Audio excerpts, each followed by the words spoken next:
আগামী 21শে ডিসেম্বর থেকে 29শে ডিসেম্বর পর্যন্ত বর্ধমান পৌরসভার উদ্যোগে উৎসব ময়দানে অনুষ্ঠিত হতে চলেছে বর্ধমান পৌর উৎসব।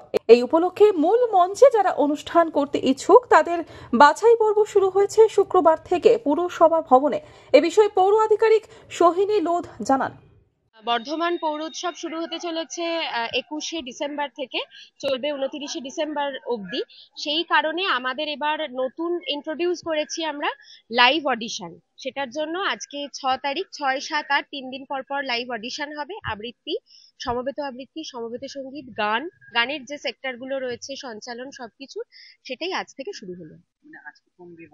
আজকে সমবেত সঙ্গীত, সমবেত আবৃত্তি এবং আবৃত্তি, এই 3টে সেগমেন্ট চলছে। বাকি দুদিন রবীন্দ্রসঙ্গীত, নজরুল গীতি, আধুনিক বাংলা গান, সঞ্চালন, লোকগীতি। 550-র ওপরে পার্টিসিপেট কিন্তু এখানে অংশগ্রহণ করছে। বেছে নেওয়ার সংখ্যা 100+ শিল্পীকে আমরা বেছে নেব এখান থেকে। মূল মঞ্চে অংশগ্রহণের জন্য। হ্যাঁ, বর্ধমান শহরের শিল্পীদেরই আমরা অগ্রাধিকার দিই এক্ষেত্রে। এর কোনটা ঠিক না। ভাই বলল এবার জন্মদিনে একখানা ব্যাগ 6টা লিখে আর 2টা, কিন্তু সেদিন সকাল থেকেই উপর ঝুপুর বৃষ্টি ধারা।